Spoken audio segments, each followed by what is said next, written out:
at head protocols for CT. And we'll see that this is some of the most common exams that you will probably be doing, simply because there is increased worry as the population grows older of stroke and things like that. So not going to be very uncommon that you're going to do this. So what we're going to look at first is a routine cerebral CT. Many times this just kind of goes under the banner of a routine head. And so you can think of it as a routine head. Indications are for a suspected infarct. Infarct will be basically another word for ischemic stroke. Infarct, think of a myocardial infarct, which we all know is a heart attack. And so suspected infarct is going to be loss of blood supply to an area of the brain, which causes cellular death in that area, or an ischemic stroke. Also looking for a bleed, trauma. Patient could be found in an unconscious state, sudden onset with no real reason why. All of these things can be a reason that you would do a routine CT head. And we see that routine CT heads are really common because they can be done at such a rapid pace, and the image is manipulated and sent out for a reading. And so that's what kind of gains a lot of prominence among CT. So the patient is going to be situated supine with their arms down by their side. You're typically going to have a headrest. All the manufacturers are very different in terms of what the headrest looks like. But the headrest is going to help hold the patient's head in place and provide enough support and kind of remind them not to move. Also, a head restraint. Each facility is different in terms of what a head restraint is actually defined as. At our facility, we use a strap that has the soft padding. It's like a cushion, and it presses up against the head. However, I want to make this very, very clear that if the patient is going to move, they're pretty much going to move regardless of what type of restraint you utilize. Heads are very hard to control and very hard to keep the patient steady if they're in one of these states. So the range that we're going to be scanning from is from the base of the skull upward. So we're going to start at the base of the skull, and then we're going to scan up towards the vertex, which would be here. And so as we see, here's the base of the skull. I always like to go slightly below the base of the skull so that basically if the patient were to move, you can be sure that you get all the anatomical region. So just go slightly below the base of the skull and then go up to the vertex.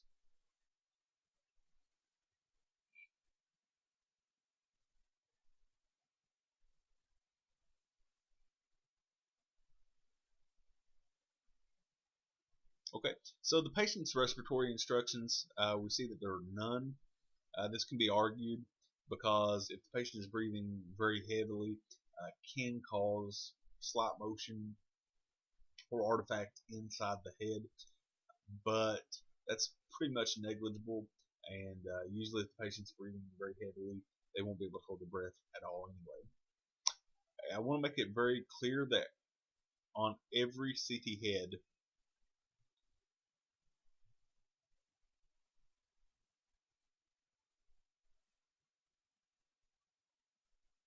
you do a without scan first. And so the reason we say that is because the patient can have something going on inside their head, such as a bleed, and you do not want to inject the contrast if they do have a bleed. The reason for this, you'll hear various opinions, but the most common consensus among radiologists and physicians is that this will possibly increase intracranial pressure, and if it increases intracranial pressure, then this can really be a detriment to the person's mortality. And so you do not want to do this if the patient has a bleed, because all it's going to do is cause greater amounts of problems, probably more problems than the actual results you're going to get. Image timing, typically just these routine heads like this are going to be done without contrast, so there really is no image timing or delay. Collimation for this scanner is 64 by 0.6 millimeters. Usually we scan in a very thin slice and then recon it up to a thicker slice, simply because we want the option of being able to go back and utilize these thin slices if we have to. Okay, the pitch is going to be 1. And so we see that use of spiral rather than incremental scanning in the brain remains controversial. You see this pretty much because the base of the skull is so thick. And so the question is, are you going to get a lot of scatter or artifactual increases as you're scanning through the base of the skull simply because of the density in relation to spiral scanning? However, I feel like the benefits that you get by utilizing spiral are very much more prominent than the risk or the adverse effects of using spiral or helical scanning. So we use spiral now, and I think most facilities have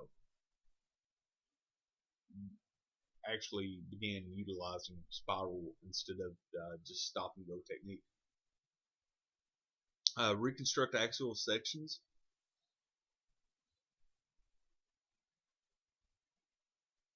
At 6 millimeter above the tentorium, 3 millimeter below, and then a review of NPRs may be useful in some cases. However, I kind of disagree with the book in this sense. I would scan or recon all of this area in 3 millimeter. So kind of ignore this bullet point here. So just kind of mark it out. If contrast agent enhancement is indicated, we should use 50 millimeters at 3 milliliters per second, and then a 60-second delay. I've been told by radiologists that the brain has a very long latency time of contrast, and so it's possible that the brain will hold the contrast for as much as 5 minutes. And so if you're not absolutely on time at the 60 seconds, don't worry, because you still got quite a while to actually get the scan accomplished in this time. Also, for detection or exclusion of fractures, the data should be reconstructed a second time using a high resolution bone kernel. So basically what you're going to see is using bone kernel, it's going to make the bone really stand out in contrast to the brain. It's going to decrease the amount of detail that you're going to be able to see in the brain, but it's going to really heighten the amount of detail you can see in the bone. And so anytime there's a suspected fracture, or usually any kind of trauma to the head, we always recon in bone windows, simply because you don't want to take a risk on missing a skull fracture somewhere. Also, if you see some kind of trauma in the head, such as a bleed, and the person has had trauma, such as an MDA, then it's probably a good idea to actually do bone windows as well, simply because this bleed could be the cause of severe trauma to the actual cranium. Also, another thing that the book really kind of leaves out about this head is that you really want to scan or recon at the IOML. So this layout here is for the scanning. For the reconstruction, though, we utilize the IOML, which is really kind of difficult to see in terms of CT, but we use the prominence of the forehead and create a line like this. And so this line is the IOML. So you notice we do just kind of tilt our recons slightly so that we go through this level.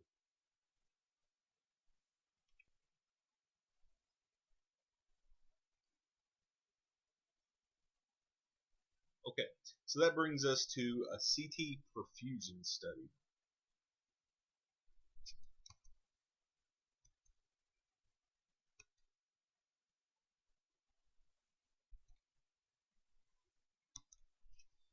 Okay, this is typically done for cerebral infarction or ischemia.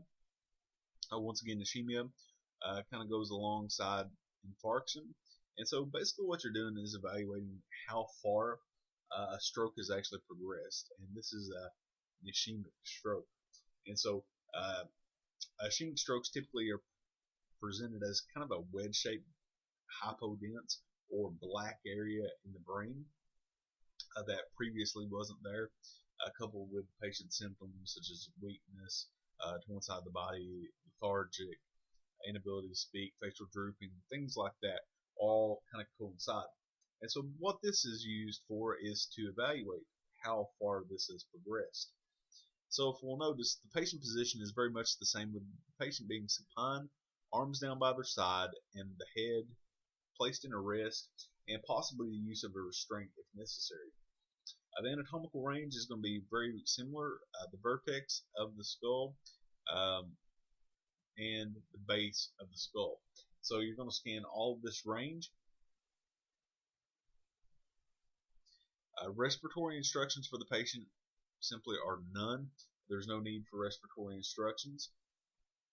Contrast enhancement in terms of this scan, it's going to be 50 milliliters at 5 milliliters per second. So basically it's going to take you 10 seconds to get all of this injected. However, you can use slower flow rates, 3 to 4 milliliters per second as well. But typically you're going to want a very large IV, such as an 18 to a 20, to accommodate this flow rate. 50 milliliters at 5 milliliters per second is very, very fast. Image timing, you're going to have serial scans. And what we mean by serial scans is it's the stop and go technique, not helical scanning. And so you're going to take slices of a specific area. The collimation is going to be 64 by 0.6 millimeters. Pitch is going to be 0 because the table is not going to be moving because we're using serial scans, which are stop and go. The headrest and restraint should be used to prevent any head movement, which can be very detrimental in this scan. A rapid injection of contrast in a compact bolus is recommended so that we get an initial high degree of flush. So this pretty much mirrors what you would do for an angiogram for the head. However, do an unenhanced CT of the brain first. Make sure that there is no blood-brain barrier disruption in the course of a hemorrhagic stroke, things like this. So you definitely want to make sure that you get an unenhanced brain first, and then progress with the perfusion study. The key thing to remember about a perfusion study is that what it is going to do is attempt to demonstrate how large an area or how probable an area is for ischemic stroke. And so it allows you to see the core area where the tissue is experiencing death and where the potential infarction actually is. And so very important, sometimes will help localize or demonstrate an infarction to a higher degree than just standard CT. So it's something that is probably going to gain more and more precedence as technology increases. So this brings us to another common examination, and this is routine paranasal sinuses, facial bones, and/or orbits. Notice that each scan is going to be just slightly different. This can be a result of trauma to the facial bones, inflammatory disease such as sinusitis, a cyst in the sinuses, polyps, and pre-surgical assessment if there's surgery that needs to be done for reconstruction of the facial bones, or possibly surgery to open up sinus passages, things like that. Patient position is going to be supine, arms down, head in the headrest. And the important thing to notice here is the removal of the dental prosthesis. The reason for this is that it can create a large amount of scatter and pretty much obscure any data that might be in the area that we're wanting to look at. So the book will say that you need to go from the frontal sinus to the alveolar ridge. However, if you're doing facial bones, you typically want to go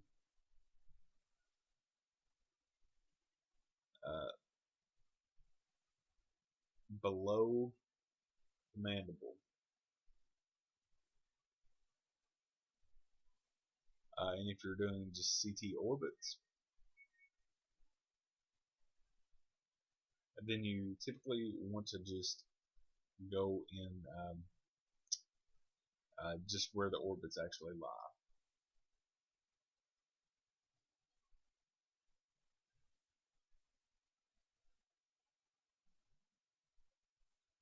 Okay, so here we see on our image that around here is the alveolar ridge, and so we're slightly below it.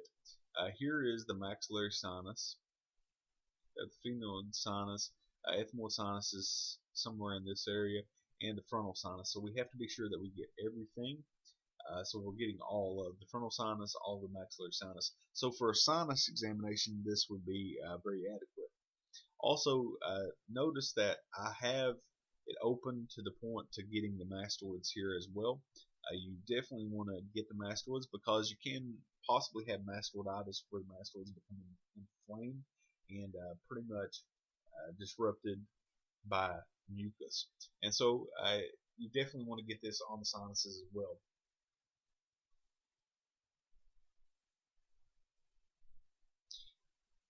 Okay, so let me see if we can erase this.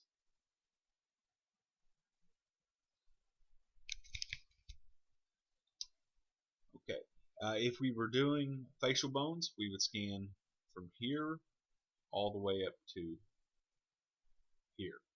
Orbits, we would scan here to here. So notice the differences in scanning, even though the patient, even though the book says that we pretty much hold true to this format.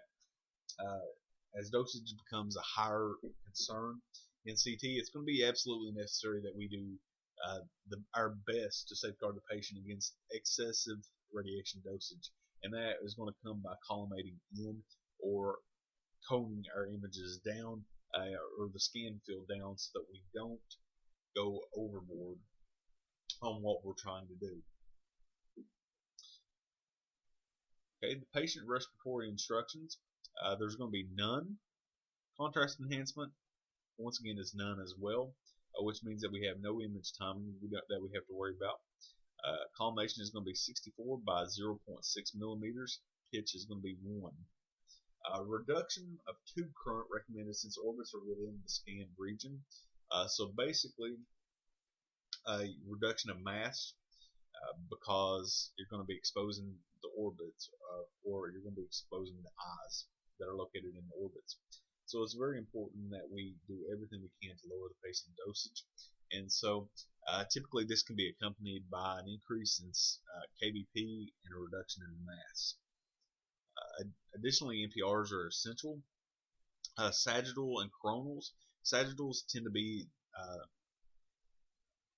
very, very adequate in looking at the patient in terms of sinuses because it allows you to pass through and see any polyps and get a very accurate measurement that otherwise might be obscured, as well as sagittal and coronals, and even volume rendering becomes essential when looking for facial bones, especially in areas where heavy facial trauma is indicated. This can be essential in helping to. Okay, paranasal sinuses for possible tumor. This is going to be for carcinoma and other tumors, papilloma, mucocell, granulomatosis, and fungal disease that all can exist inside of the sinus.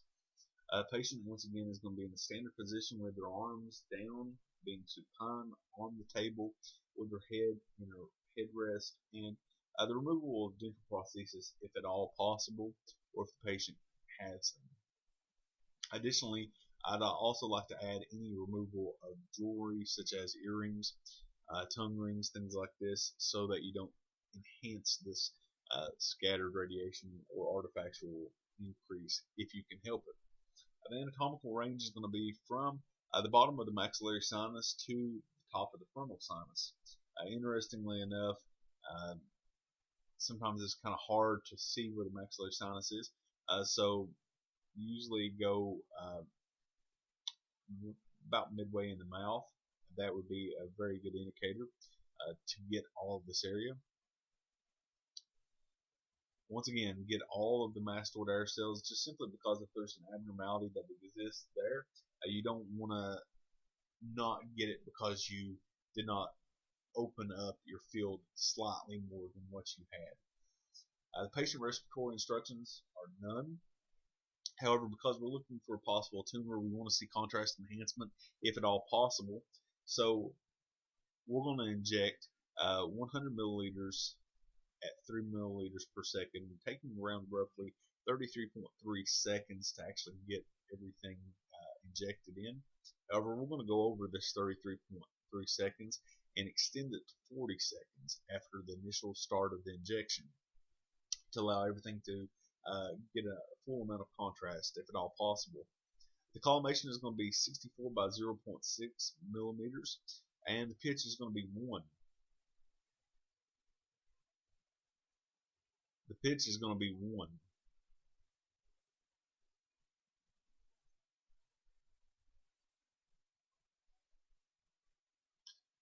Also, as we saw before, you should reduce or attempt to reduce the tube current, which is mass, or MA, because you're scanning through the eyes, and anything that, and because the eyes are so radiosensitive, it's essential that we decrease the amount of doses that we give through this area. NPRs are once again essential. You'll find that coronals and sagittals will really just kind of open up a whole new window for the effectiveness of CT, and also for lymph node staging, which is kind of misspelled here. An additional neck study is necessary if you really want to be effective in looking at lymph nodes. If you'll recall, there are 75 lymph nodes per side of the body, just simply in the neck, and so it becomes quite strenuous to actually analyze and look for all of the lymph nodes in the cervical region. So to do this, another order should be placed so that the neck can be further evaluated if carcinoma is truly suspected or found to be present.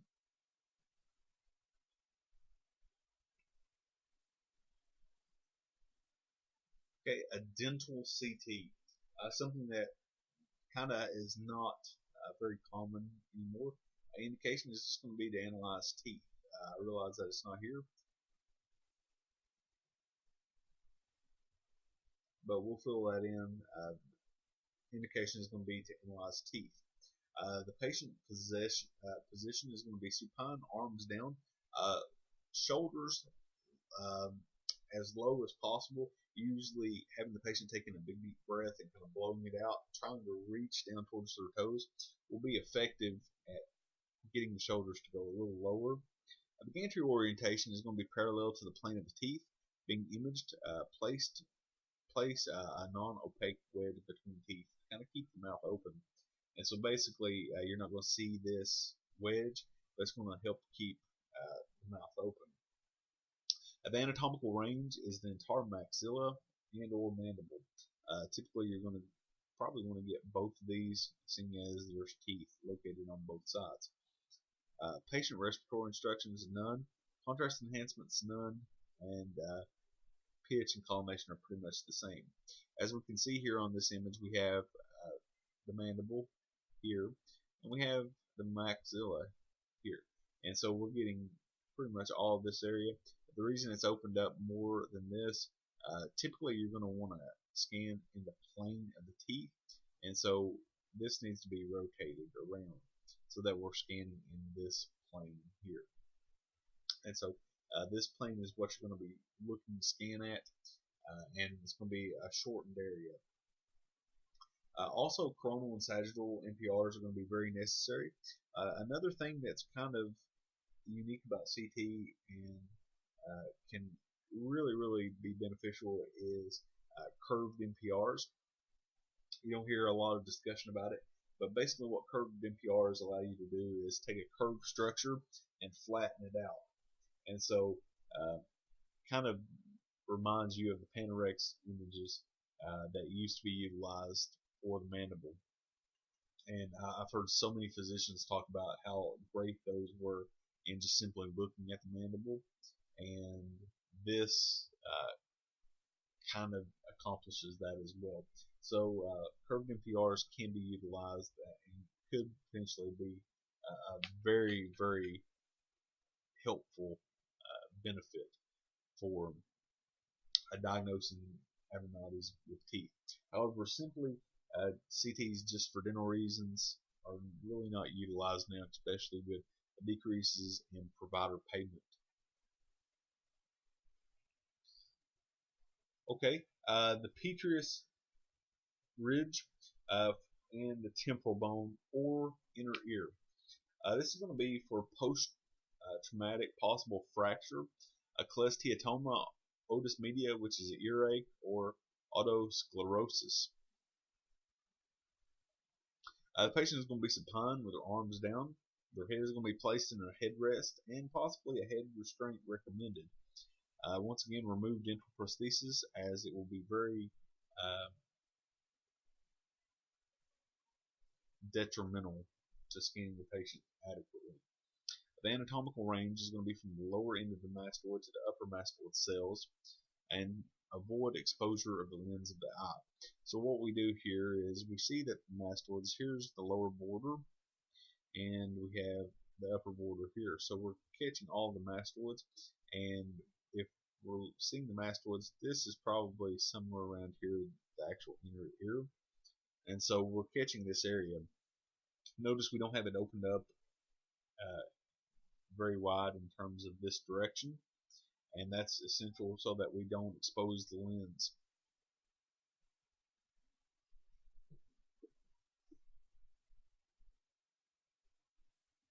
So the patient's respiratory instructions are going to be pretty much non-existent because it really shouldn't matter. Contrast enhancement is going to be none as well, meaning that we have no image timing. Collimation and pitch are the same as what we saw, and the axial and coronal images typically are going to be the most beneficial because it allows you to see inside the inner ear and inside this ridge. However, I also see that obliques can sometimes be beneficial as well. So potentially obliques can be beneficial. The image quality with a 64 slice machine obviates the need to perform a direct coronal data acquisition. So basically what this last bullet point is saying is to utilize this scanning technique previously, the best way to do it would be scan the patient coronally and then recon everything else. However, now we don't have to do that because we have such great resolution with our images that we can scan in the axial plane and then just recon it from the axial plane. Granted, you're not going to improve your image quality, but you're probably not going to lessen it either, just simply by reconning from the axial images.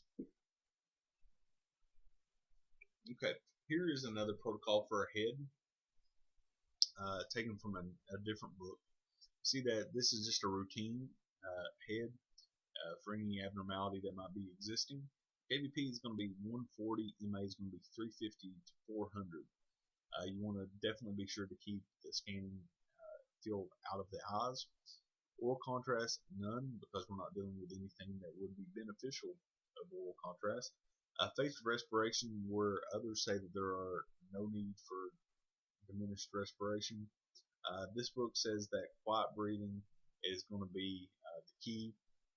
Very shallow, slow breaths versus these big, huge breaths. Um, so if you slow the respiration down, it will hopefully decrease the amount of motion that is seen in the head. Rotation time is 1 second. Acquisition slice thickness is going to be 5 millimeters.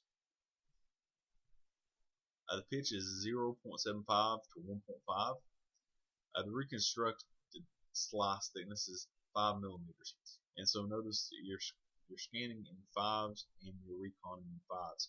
However, I do have a slight problem with acquisition slice thickness, because typically it's not going to be beneficial to utilize 5s to recon anything other than axials. So I would be in favor of using something like 0.75 to 1.4. That way you can feel pretty comfortable in what your recons will actually look like, so you don't get the stair-step pattern, which 5 millimeters would pretty much result in. The anatomic coverage is going to be from the top of the head to the foramen magnum. It's very difficult to really discern where the foramen magnum is, so we will utilize the skull base here. IV contrast is going to be 100 milliliters at 0.5 milliliters per second.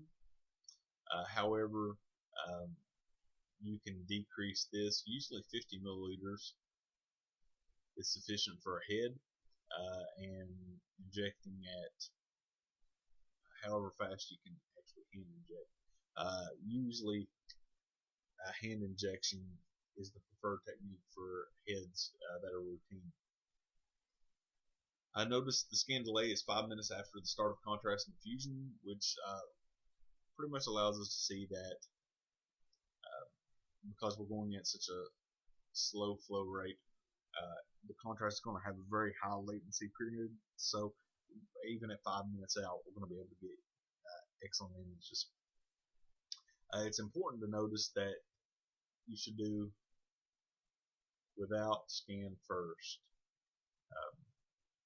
Never do a with scan without doing a without in terms of the head. That brings us to our first bullet point, that no contrast should be given if a hemorrhage, contusion, craniosynostosis, or hydrocephalus is suspected. Do not give contrast if this is suspected. Scan at the IOML. However, most of the time we scan like this now, with the reconstruction going at the IOML. So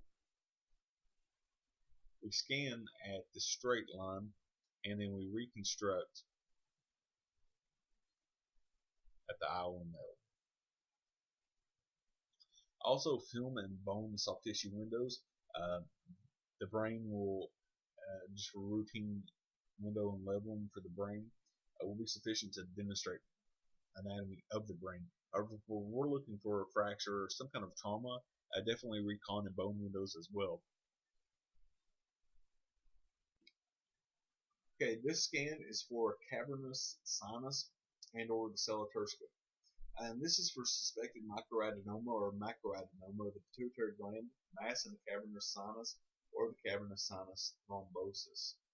Scanner settings is going to be much the same as we scanned the head with, at 140 and 350 to 400. No oral contrast will be present, and patients can be scanned at quiet breathing. The acquisition slice thickness, notice, is very thin at 1 millimeter, and the pitch is going to be 0.75 to 1.5. Reconstruction slice thickness is going to be 2 millimeter to 5 millimeter.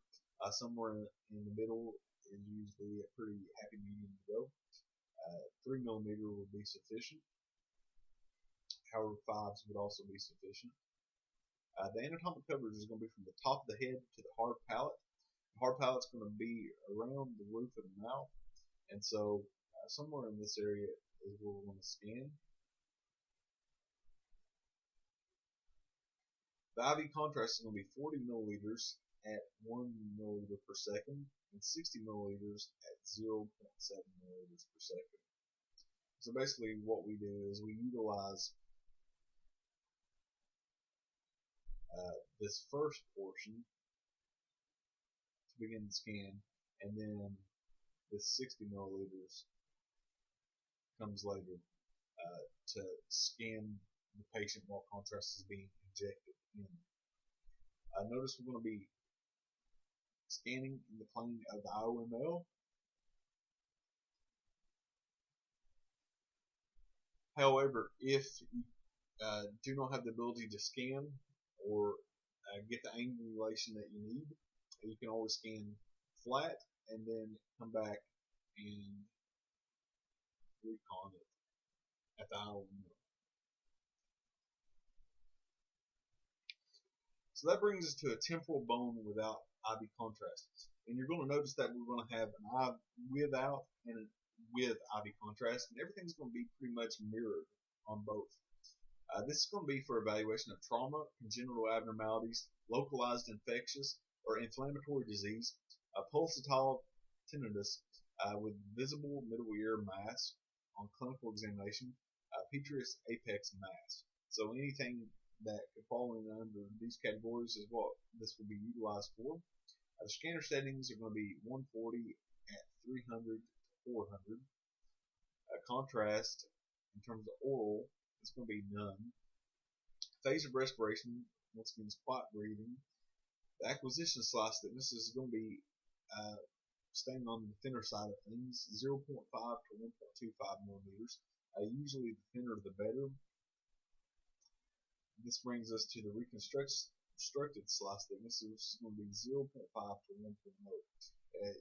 Seeing 1.0 means that we have to utilize something smaller than 1.25 to achieve this. So usually 0.5, 0.6, 0.75, all of these will be utilized for this.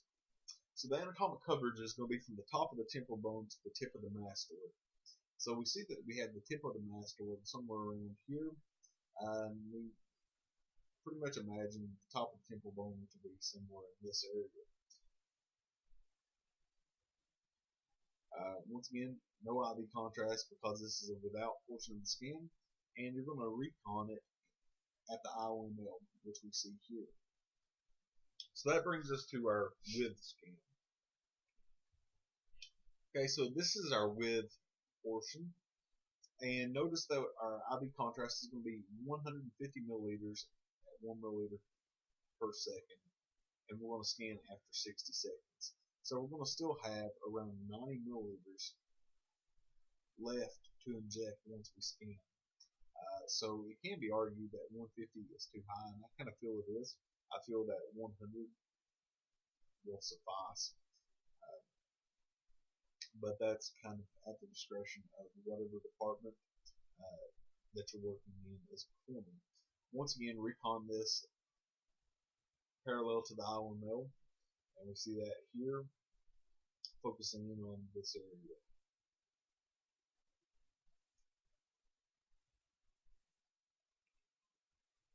Okay, so that brings us to our last scan protocol for the head and sinus and facial bones. It's something that we've already kind of looked at with the other book, but this kind of goes a little more in depth. And this is for evaluation of infectious or inflammatory disease, which is suspected to extend beyond the sinuses, the brain, or orbits, the mucosal, benign, or malignant tumors. The important thing to look at is the scanner settings such as KBP and MA. KBP is going to be 120, and the MA is going to be 250 to 300. The acquisition slice thickness is going to be very thin, 1 millimeter to 1.25 millimeter. And the reconstructed slice thickness is going to be 2.5 millimeter. So it's going to get a little thicker. The anatomic coverage is going to be from the top of the frontal sinus to the bottom of the maxilla. So we presume the maxilla reside here, and so we're covering this area. IV contrast is going to be utilized at 100 milliliters at 1 milliliter per second, taking a total of 100 seconds to inject this. However, we're going to scan at 60 seconds, leaving a total of 40 to be still injected. You're going to film this parallel to the I1 metal. So here's the I1 metal once again, and notice we're going to scan in that plane there so that we catch all the paranasal sinuses. Also, filming bone and soft tissue windows. Typically, you looking for sinuses is going to be something that you carry out in bone windows. However, soft tissue windows can help you see if there's an inflammatory process, cellulitis, things like this, that may be causing abnormalities. So it's very essential that we utilize both bone and soft tissue windows. And so that is our last CT head protocol. If you have any questions, just let me know.